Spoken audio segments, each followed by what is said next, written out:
దేవి ఏంటన్నయ్యా? నీకు ఎంసెట్ లో ర్యాంక్ వచ్చిందమ్మా, తప్పకుండా సీట్ వస్తుంది నీకు. థ్యాంక్స్ అన్నయ్య. చూడండి నాన్నగారు. నాకు తెలుసమ్మా నీకు ర్యాంక్ వస్తుందని. నీ ప్రతిభకు నేను గర్వపడుతున్నాను తల్లి. మమ్మీ కంగ్రాచులేషన్స్ రా. ఇదిగో స్వీట్ తీసుకో. ఒరే స్వీట్ తీసుకోరా. Thank you. ఏమండి స్వీట్ తీసుకోండి. Once again congrats.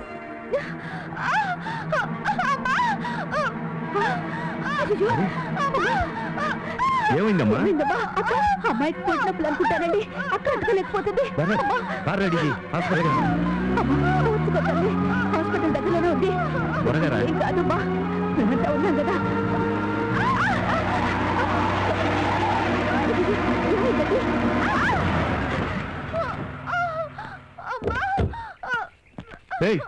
ఏంటా డ్రైవింగ్ చేసేది నువ్వు? డ్రైవింగ్ లైసెన్స్ ఉందా? దిగు, కింద దిగు. ఏంటా దబాయిస్తున్నావు? లైసెన్స్ దగ్గర డ్రైవింగ్ చేస్తారా? రాంగ్ సైడ్ వస్తావా? మీరే అడ్డంగా పెట్టారు.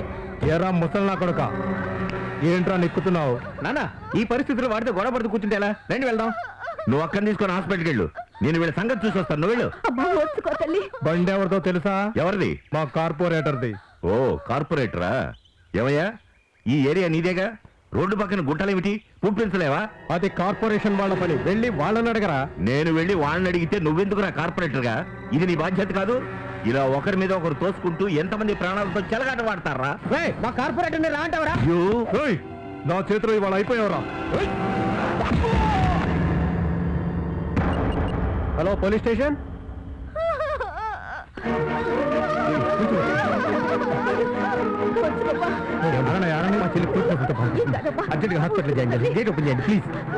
అమ్మా నీకు అసలు బుద్ధుందా? ఇక్కడ మీదకి వచ్చిన తర్వాత కాళ్ళ వెళ్ళ పడితే ఏంటి లాభం? పురుడు పోయడానికి డాక్టర్లు ఉండద్దా? మంచాలు ఖాళీగా ఉండద్దా? పంపలే మురిగిపోవు. వెళ్ళి కూర్చోండి. కండిషన్ చాలా సీరియస్ గా ఉంది. మా చెల్లిని బతికించండి. ఇలాంటి కేసులు రోజుకు 100 వస్తుంటాయి. ఏంటి నస? కావాలంటే 4 వేలు సర్దండి, సుఖంగా ప్రసవం జరుగుతుంది. అబ్బా ఈ వస్తువు తీసుకోమ్మా. ఈ వస్తువు తీసుకుని నా బిడ్డకు పురుడు పోయమ్మా. చాలేవమ్మా, నాదేమన్నా మానవాడి కొట్టు అనుకుంటున్నావా? నగలు తీసిస్తున్నా. వెళ్ళి వెళ్ళా. రాక్షసి, ప్రాణం పోయమని ప్రాధాయపడుతుంటే మా అమ్మని తోసేస్తావా? ఎంత కండ కావరా నీకు? విజయ కొంచెం వచ్చుకోమ్మా. విజయ విజయ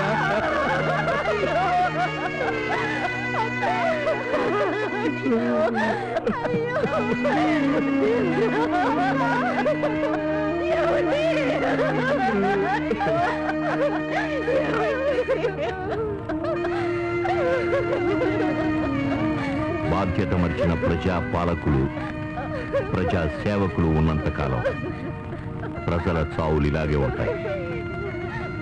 ఈ అరాచకం ఇంకెన్నాళ్ళో సాగదు. ఏం పర్వాలేదు, ధైర్యం వెళ్ళమ్మా.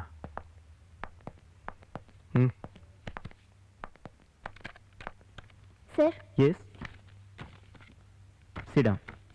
Thanks sir. మేడం మీ ర్యాంక్ రాలేదండి, బీడీఎస్ వచ్చింది, మరి ఎంబీబీఎస్ రాలేదు. ఏదమ్మా?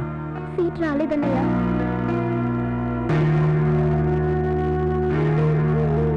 ఏం తల్లి, కౌన్సిలింగ్కి వెళ్ళలేదా? ఇలా వచ్చావు? కౌన్సిలింగ్కి వెళ్ళాను నాన్న, ఒక్క ర్యాంక్ తేడాతో సీట్ పోయింది.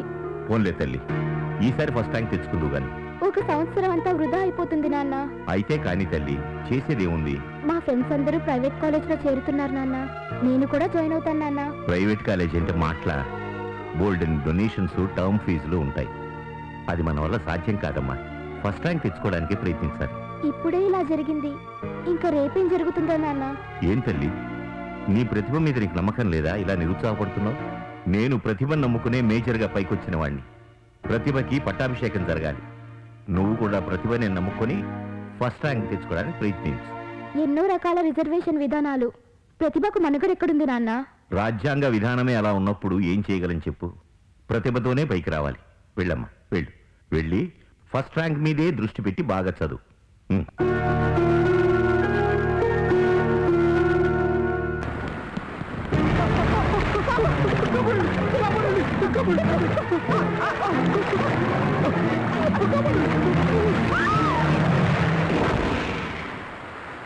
దేవి ఎక్కడున్నావే? దేవి ఏంటి లైట్ ఆఫ్ చేసుకున్నావు? దేవి దేవి దేవి దేవి ఎంత పని చేసావమ్మా? అయ్యో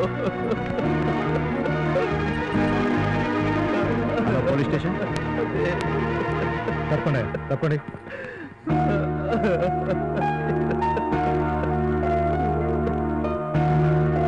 ప్రతిభకు పట్టాభిషేకం జరుగుతుందని ఆశించాను, కానీ అలా జరగలేదు. అందుకే నేను ఊరేసుకొని చనిపోతున్నాను. దీనికి ఎవరూ బాధ్యులు కాదు.